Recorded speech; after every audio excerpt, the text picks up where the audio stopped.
Meu Deus, toda vez eu esqueço.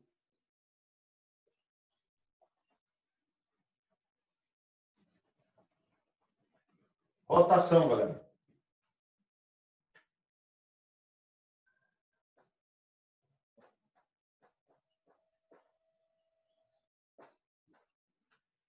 Rotação aí, ó. Deixa eu pegar o desenho aqui, ó. Digamos que você tem um espelho nessa posição aqui, ó. Espelho nessa posição. Deixa eu pegar o desenho aqui para ficar melhor.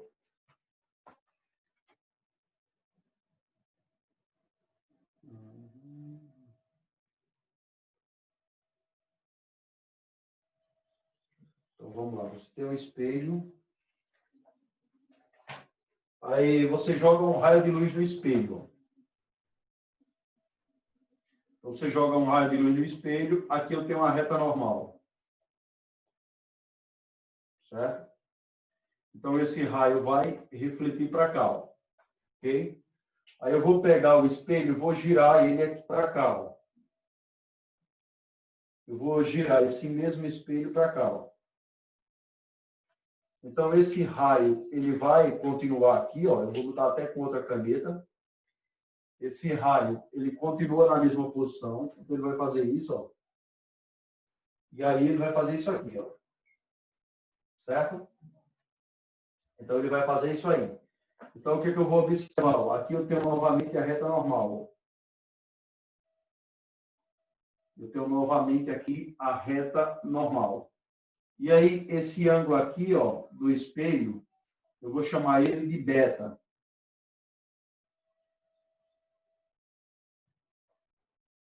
Na verdade, eu vou chamar ele aqui de alfa.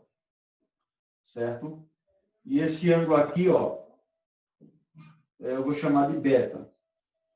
Então, esse ângulo beta, ele vai ser o dobro do ângulo alfa. Ou seja, o ângulo beta é o dobro do ângulo alfa. Só isso. Então, ele provocou um deslocamento alfa e o raio incidente vai deslocar o dobro da abertura do ângulo. Então, se a abertura do ângulo é alfa e o ângulo de incidência é beta, então beta vai ser o dobro de alfa. Ou seja, se beta é 30, alfa é 60. Desculpa. Se alfa é 30, beta é 60. Se alfa é 50, beta é 100. E assim sucessivamente. Beleza? Vamos agora para a associação de espelhos. Pode apagar esse lado aqui? Associação de espelhos.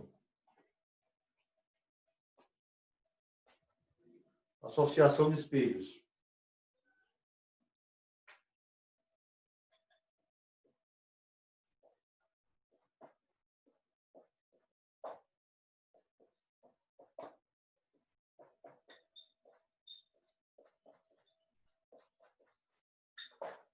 Associação de espelho, galera.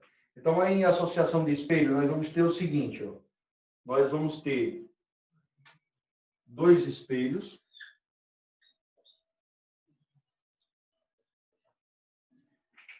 Então, aqui eu vou ter o espelho 1 e vou ter o espelho 2. Então, eu boto um objeto na frente do espelho, entre os dois espelhos, e eu quero saber quanta imagem deles vai aparecer. Quero saber quantas imagens aparecem. Então, o que é que eu vou fazer? Vou usar essa fórmula. Ó. N é igual a 360 dividido por alfa menos 1. Então, esse alfa aí é o ângulo de abertura do espelho. Certo? Então, nesse caso, vai ficar, ó, aqui é 90 graus. Então, vai ficar N vai ser igual a 360 dividido por 90 menos 1. Então, isso vai ser igual. 360 dividido por 90, 0 em cima, 0 embaixo eu corto, dá 4. Então, vai ficar 4 menos 1, que dá 3. Ou seja, se os espelhos eles formam entre si um ângulo de 90 graus, então vai aparecer 3 imagens do objeto que é colocado ali na frente. Beleza, pessoal? Então, aparecerá 3 imagens. Olha aí se tem alguma dúvida. E aí? Então, N é o número de imagens formada e alfa é o ângulo entre os espelhos. Precisa colocar o nome, galera, de cada um? Precisa colocar o nome de cada um ou não? E aí? E aí, gente?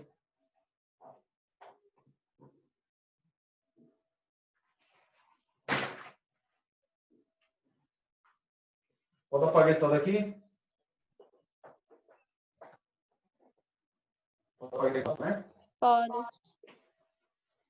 Então, vamos lá. Então, ó, 360, o número 360, ele pode ser par e ele pode ser ímpar, certo? 360 sobre alfa. Ó, e 360 sobre alfa, ele pode dar um número par. E 360 sobre alfa, ele pode dar um número ímpar.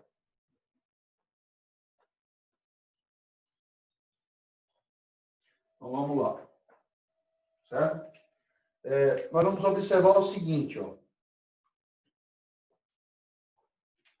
Quando ele der um número par, o objeto pode ser colocado no plano bissetor do espelho, certo?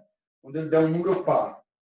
Então, quando ele der um número par, nós vamos ter o objeto aí colocado no plano bissetor, ou seja, vai dividir na metade o ângulo, tá, galera?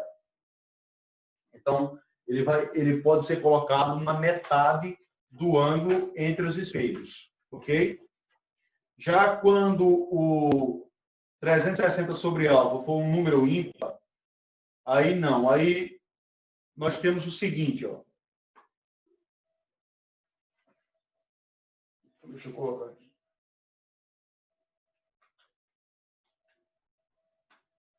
Na verdade, é aqui em cima, ó. Quando ele der um número par, nós temos aqui várias posições.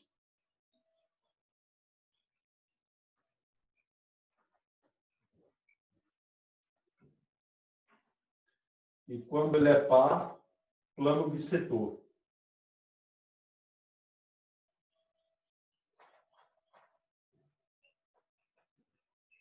Parte bissetor entre os três espelhos.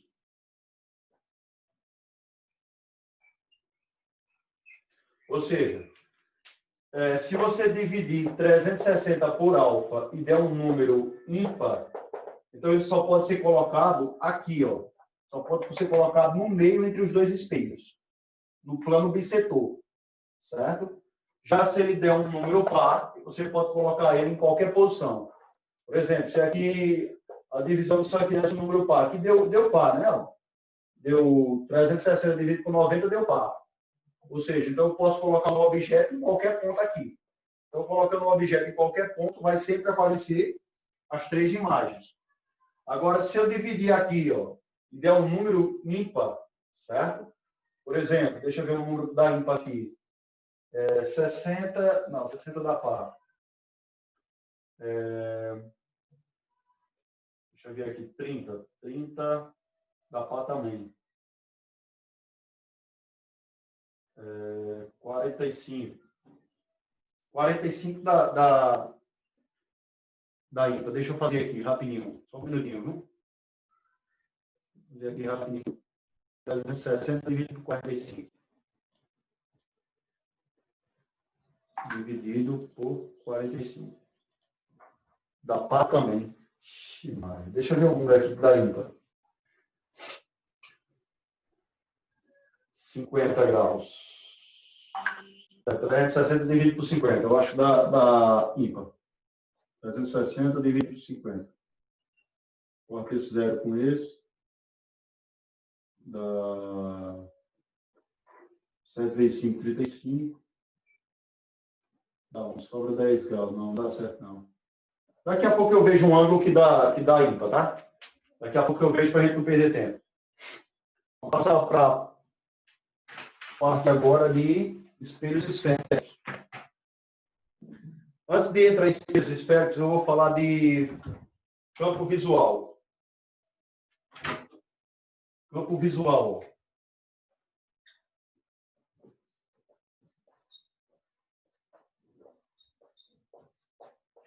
Campo visual, ó, você vai colocar aqui, ó, vários objetos na frente do espelho. Então, um espelho aqui na horizontal, ó. Eu tenho um espelho aqui na horizontal. Aí aqui eu tenho o olho, ó. Pode ser o objeto, o olho. Vai ser o objeto, certo? Aí aqui eu boto um ponto A, boto um ponto B, boto um ponto C, e aqui eu boto um ponto D, ó. Aí eu quero saber desses pontos, quais deles vão ser vistos no espelho. Então, a mesma distância do objeto à linha horizontal é a mesma da imagem. Então, a imagem vai estar aqui embaixo.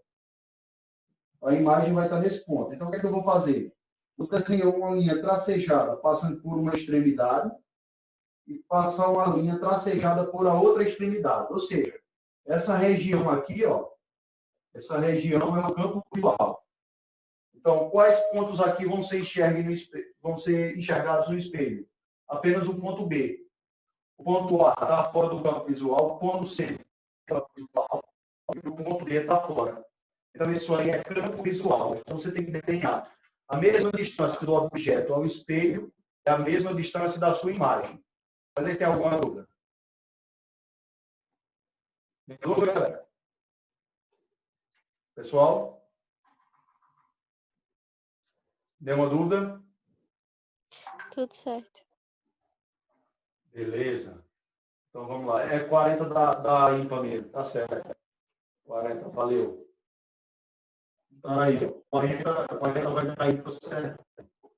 Se dividir aqui 40 por 0, vai dar 9. Pronto. Aí, nesse caso aqui, pode ser resultado no meio aqui, ó. Pode ser colocado no meio. O caso é assim, porque para ser 40 graus, os espelhos deveriam ficar assim. Eles são um ângulo de 40 graus. Aí, nesse caso, para quem botou aí, ó, o ângulo de 40 graus, o objeto teria que estar bem no meio aqui entre os dois. O objeto só pode estar nessa linha aqui, ó. Posso colocar ele em qualquer linha aqui. Se eu colocar ele em qualquer outro, não dá certo. Não vai aparecer nada. Ele só pode estar bem no meio entre os dois. Tá? Isso é um ângulo de 40 graus. Todo mundo pode apagar aqui? Nenhuma dúvida aí, galera? Gente? Pode apagar. Beleza. Passando. Vamos agora para espelhos esféricos. Deixa eu ver se já dá para entrar nas questões. Ah, dá não. Tem espelhos esféricos primeiro, para a gente finalizar. Vamos lá. Espelhos esféricos, nós temos dois tipos de espelhos esféricos, tá? Espelhos esféricos.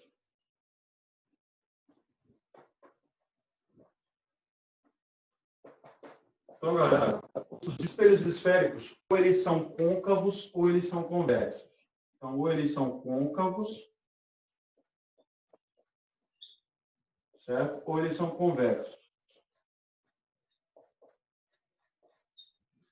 Então, ou o espelho é côncavo ou o espelho é convexo.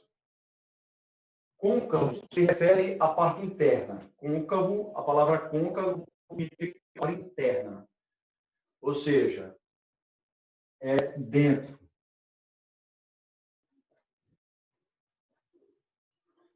E a palavra convexo significa externo. A palavra convexo significa externo. Então, côncavo, a parte refletora é a parte de dentro. Convexo, a parte refletora é a parte externa. Se você ficar em dúvida, é só olhar que convexo tem X, ó. E externo também tem X. Então, convexo externo, parte refletora, parte externa. Portanto, o contrário é côncavo, que é a parte interna. Então, o espelho côncavo, a parte que reflete é a parte interna. O espelho convexo, a parte que reflete é a parte externa. Vamos para a representação. Como seria a representação deles?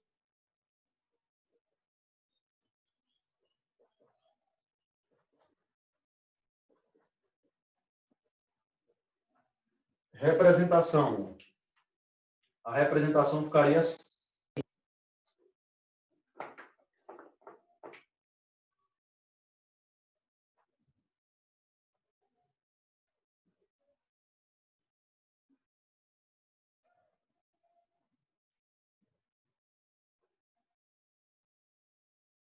Então, veja aí, você tem o espelho côncavo e tem o espelho convexo. Então, o côncavo ficaria assim, ó. Então, ele pode ser assim e ele pode ser também assim, ó. Então, você veja que a aspazinha está para fora. Quando a aspazinha está para fora, a parte que reflete é interna. Então, aspa para fora, a parte que reflete é a parte interna. Já o convexo é o contrário. Ó. A aspa está para dentro. Quando essa aspazinha está para dentro, então a parte que reflete é a parte externa. Então, aspa para dentro, parte refletora é a parte externa. Ou seja, quando nós temos isso aqui, a parte refletora é a parte externa. Beleza, galera? Tudo bem até aí? Então, aí foi a representação. Vamos colocar agora os elementos do espelho. A galera que está presente no espelho.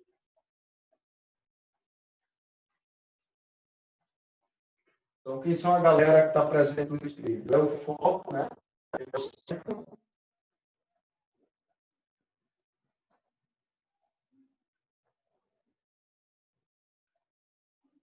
Elementos. Então, vou botar o espelho côncavo como referência. Está aqui o espelho côncavo. Então, está aqui o espelho côncavo. E aqui eu tenho as partes que vai compor esse espelho. Eu tenho o foco. Eu tenho o foco. Tenho o centro. Aqui eu tenho o vértice. Aqui eu tenho o eixo.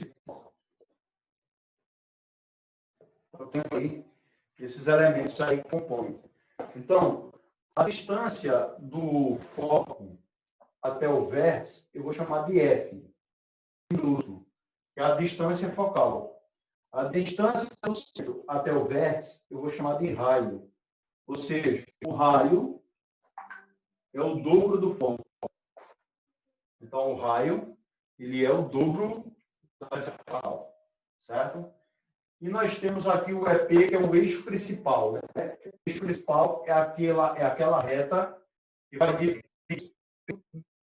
Então, aqui nós temos o espelho côncavo. Vamos agora para os raios que estão no espelho. Né?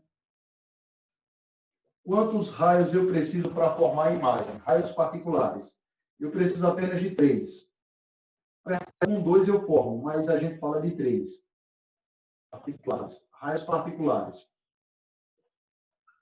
O primeiro raio é aquele paralelo ao eixo principal. Quando você tiver um raio paralelo ao eixo principal, quando você tiver um raio paralelo ao eixo principal, certo? O que ele vai fazer? Primeiro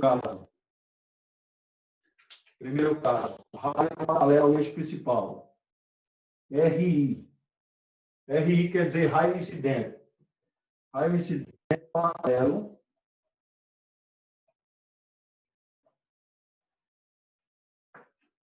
ao P. Então, é P, eixo principal.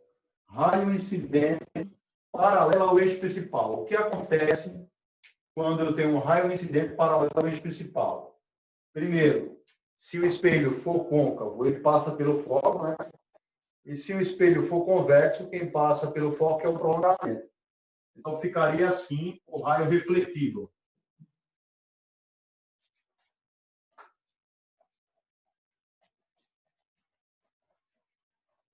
Então, ficaria dessa maneira. Espelho côncavo primeiro. Espelho côncavo, espelho convexo. Espelho côncavo. Então, o raio é refletido.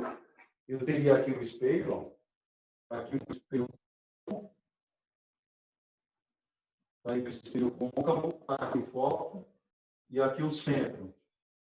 Então, o raio paralelo, ele bate no espelho e ele passa refletido pelo foco. Se você botar um raio em cima do foco, ele sai paralelo também. Se eu botasse um raio em cima do foco aqui, ó, colocasse um raio assim, ó, passando pelo foco, ele ia sair paralelo. Ou seja, todo raio incidente paralelo ao eixo principal passa pelo foco. Portanto, todo raio que passa pelo foco, ele vai sair paralelo. Ok, galera? Então, todo raio vai sair paralelo se ele passar pelo foco. E se o espelho for convexo, professor? Se o espelho for convexo, quem vai passar pelo foco é o prolongamento. Então, nesse caso, quem passa pelo foco é o prolongamento. Então, se você mandar um raio paralelo,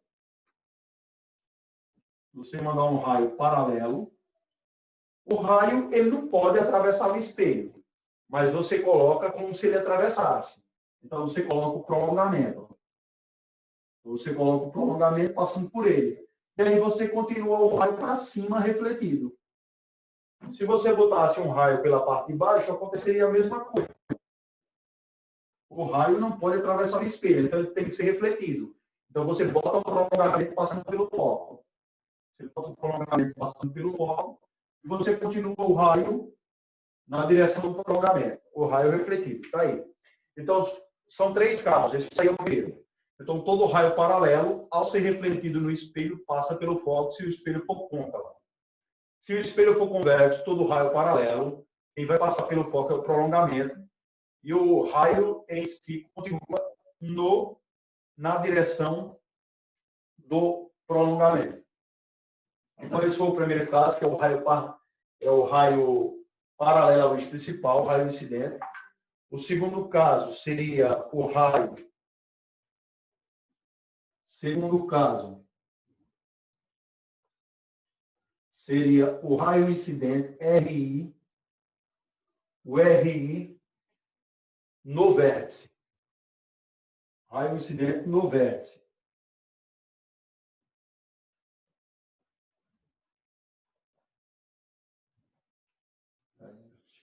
Então, o que acontece quando você joga um raio incidente no vértice do espelho? Não importa, ele vai sair simétrico. Então, ó, se você jogar um raio de luz no vértice do espelho, aqui, ó, primeiro espelho côncavo, depois o espelho convexo,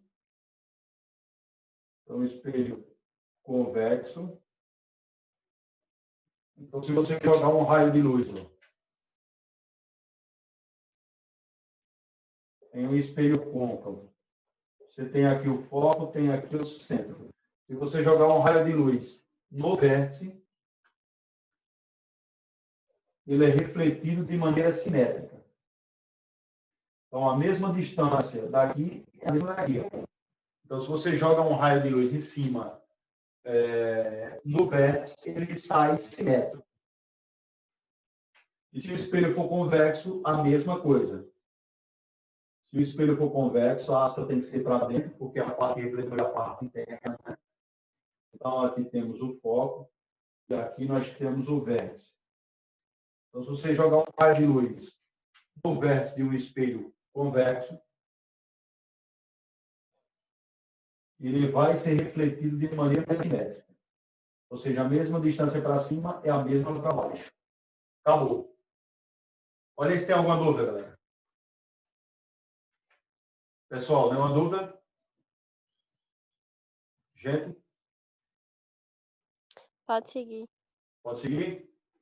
Show de bola. Então, vamos agora para o último raio, que é o raio incidente passando pelo centro de curvatura. Deixa eu apagar isso. Aqui.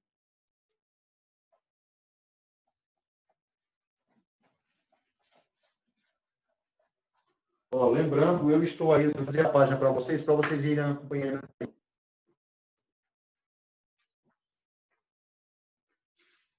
Eu estou na página Raios Particulares. Estou na página 347. Página 347, tá? 347, para 347. Eu vou até botar aqui para na próxima aula a gente lembrar. Página 347. 347. Ó, galera, então agora o raio particular ele vai passar pelo ponto C. Terceiro e último caso. Terceiro e último caso. É o raio incidente, o RI, né? O raio incidente passando por C.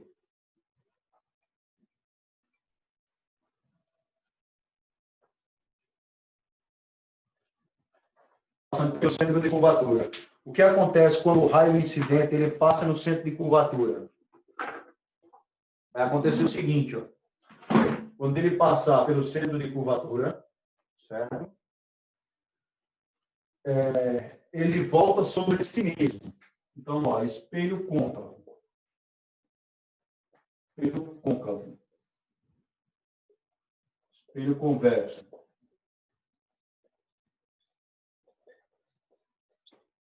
Então, espelho côncavo, espelho convexo. Então, aqui eu tenho o espelho côncavo.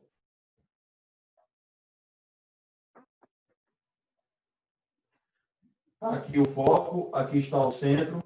E aí eu vou jogar um raio de luz passando pelo centro. O que é que vai acontecer? Ele bate no espelho e volta sobre si mesmo. Ou seja, no farol de um veículo, a lâmpada deve ser colocada no foco. Para quê? Para os raios saírem do foco, bater no farol e iluminar apenas a parte da frente do carro. Ou seja, vai iluminar apenas a frente do veículo. Se você botar um farol no centro, você vai iluminar a própria lâmpada que você colocou. Então, a lâmpada iria explodir se você colocasse ela no centro. Então, não deveremos. Deveremos colocar a lâmpada no foco do veículo. No foco do farol do veículo, tá? E, professor, se o espelho for convexo, mesma coisa. O raio vai voltar sobre si mesmo. Se o espelho for convexo, está aqui o foco, está aqui o centro. Então, se você colocar um raio passando pelo centro, ele vai bater e vai voltar sobre si mesmo. Se você botar em cima, professor, se eu botar aqui na parte de cima, ele bate e ele volta sobre ele mesmo. Acabou. Então, esses são os três raios particulares. Todo raio paralelo, ao se refletir do espelho, passa pelo foco. Se o espelho for côncavo, se ele for convexo, ele vai passar pelo foco, que é o prolongamento. Todo raio incidente no vértice, ele vai sair simétrico na parte de cima em relação à de baixo. Então, na verdade, a parte de baixo em relação à de cima teria simetria, ou seja, ângulos iguais. Não importa se o espelho é côncavo ou convexo, vai sair da mesma coisa. E todo raio incidente no centro de curvatura volta sobre si mesmo. Não importa se ele é côncavo ou é convexo, o raio vai voltar sobre si mesmo. Acabou aí, galera. Vamos entrar agora em formação de imagens. Olha aí se tem alguma dúvida. Na verdade, acabou a aula, né, gente? Acabou a aula. A gente continua na próxima aula. Lembre aí, paramos na página 347 em formação de imagens, tá? Então, na próxima aula, a gente fala sobre formação de imagens, equação de Gauss e o aumento linear. E aí começamos as questões. Ou seja, em menos de 10 minutos, a gente finaliza o conteúdo e já começa as questões, tá? Beleza, pessoal? Valeu, obrigado a todos aí pela participação e tenham um bom resto de semana aí, tá? Tudo de bom aí para vocês. Tchau, tchau.